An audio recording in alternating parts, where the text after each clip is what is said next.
Cancer of the exocrine pancreas is a highly lethal malignancy. About 60,000 people in the United States get pancreatic cancer every year, and almost all of them die from the disease.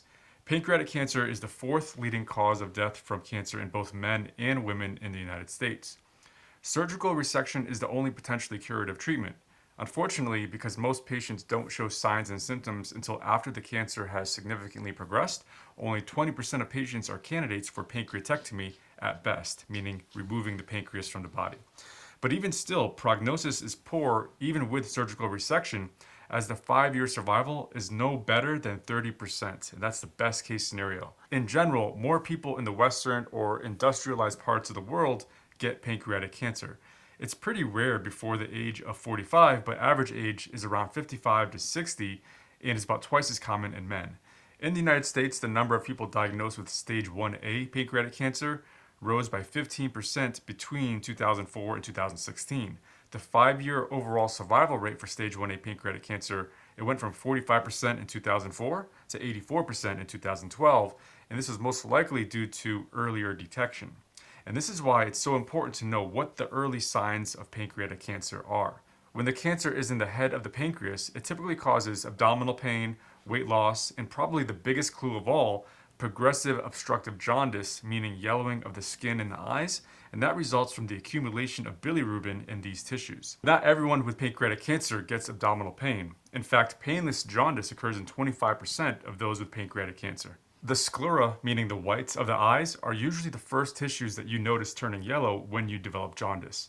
Other symptoms related to obstructive jaundice include dark colored urine, the stools become light and clay colored, and the skin becomes itchy. Another common symptom is fatigue, just feeling tired all the time. If someone does have pain from pancreatic cancer, the pain is initially intermittent in nature and later becomes a steady pain and is localized in the epigastric region, so right up in here, and it typically radiates to the back. The pain is worsened when lying down and improves when standing and bending forward. Here is the full breakdown of the most common signs and symptoms by the numbers. Most common symptoms: weakness, fatigue, weight loss, anorexia, abdominal pain, dark urine, jaundice, nausea, back pain, diarrhea, and vomiting. So those are the warning signs and symptoms of pancreatic cancer. But it's not possible to reliably diagnose a patient with pancreatic cancer based on signs and symptoms alone because they're not specific. These symptoms can also be caused by things like pancreatitis, which is inflammation of the pancreas, and even IBS, irritable bowel syndrome. Usually the diagnosis is based on blood tests as well as imaging such as an ultrasound or a CAT scan of the abdomen. When it comes to blood work, levels of bilirubin, CEA, and CA19-9 are frequently elevated. But let's take a closer look at the biggest environmental risk factors for pancreatic cancer. In the 2017 Global Burden of Disease study, so this is worldwide, deaths related to pancreatic cancer were primarily attributable to smoking, which was 21%. 9% was related to having a high fasting plasma glucose, and 6% was related to being overweight or obese.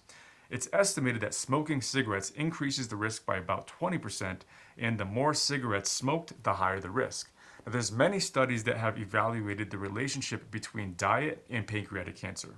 Now, a typical Western dietary pattern, which is high intake of saturated fat and or meats, especially beef and pork, particularly smoked or processed meats, has been linked to the development of pancreatic cancer in many studies. A case control study found an inverse association between consumption of a healthy diet and the risk of pancreatic cancer. So basically, those who had a higher intake of the healthy stuff like fruits, vegetables, whole grains, lean meats, beans, and the healthy oils, things like olive oil and the oils that come from fish and nuts and seeds, those people ended up doing better and having a lower risk of pancreatic cancer compared to the typical Western diet. Data regarding the impact of coffee and alcohol ingestion on the risk of pancreatic cancer have been conflicting.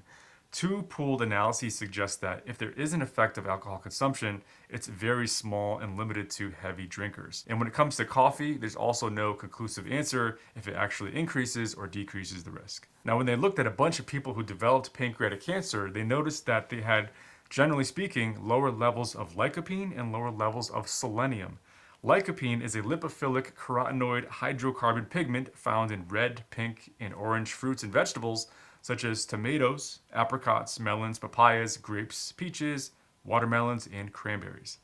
The amount of selenium in foods can vary widely depending on the selenium content of the soil in which a plant is grown. So when eating plant foods, the amount of selenium that you're getting really depends on the amount of selenium in that soil that the plant was grown. Protein foods from animal sources are generally very good sources of selenium. This would include seafood and lean meats, even organ meats, but also Brazil nuts are very high in selenium. And what about diabetes? There's many epidemiological studies that have described an association between diabetes mellitus and pancreatic cancer, but it's not clear whether abnormal glucose metabolism is a consequence or a cause of pancreatic cancer. If you enjoyed this video on the warning signs of pancreatic cancer, you'll probably enjoy this one on the warning signs of colon cancer as well. So check it out.